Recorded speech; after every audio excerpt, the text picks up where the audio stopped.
cukup lu motor di sini, kita jalan kaki saja. Ini sawah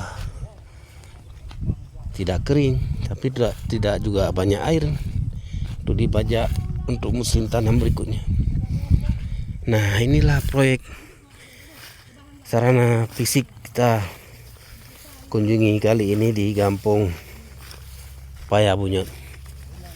Nah, ini sungai ini. Ini sebelah sana ini udah kecamatan Dewantara. Sebelah sini masuk kecamatan Banda Baru. Nah, golom truk ke kada putar balik. Golom mutar selfie dia. Oh, kulat tebing. Oh ya, kamu tipek-tipek bateng kerung. Nah, inilah dia projek dana Gampung. Yang kayak kumplung lah.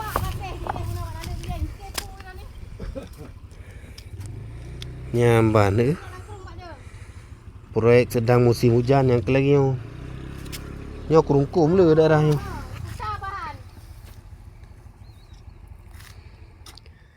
Nyambannya pembuatan jembatan ya. Pembangunan jembatan. Pintu I ka beres ya? Hana. Oh, untuk nyo jembatan sambilan pintu I. Pokoknya juga jembatan pokoknya. Nyo. Sangat kita kerja lah irayaan pegang. Jadinya belahna mantang upaya punya.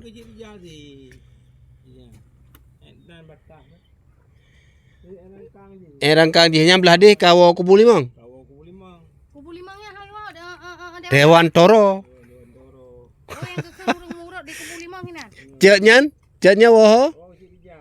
Oh, woho belah upaya punya. Kedih ka kubu limang Dewan Toro. Nyo calok giri Dewan Toro cin.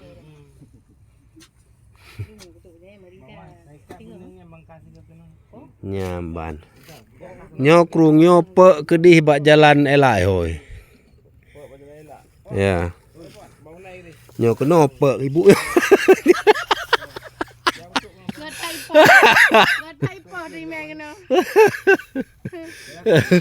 Nyo ke proyek akan terlihat, tapi menempuh perjalanan medan bak reling dan bak sini. Yang bak nalung yang pun nalung yang. Yang bak rabo. Yang bak rabo ya. Oh, Golor Raya. Oh. Nyo rabo. Golor Raya Bu Marni nyo rabo. Itulah bangai saya ya. Bangai saya. Nyo bak bini jalan puno bak reling.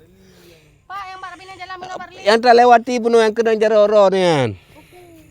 Hati-hati bawa lo yang. Yang bak relingnya setajam silet Bu Marni. Setajam silet. Nyan bak bini krung nyan mandung kulat tebing nyan, kulat tebing. So nawa aja jak kena. Apa? Selamat menonton.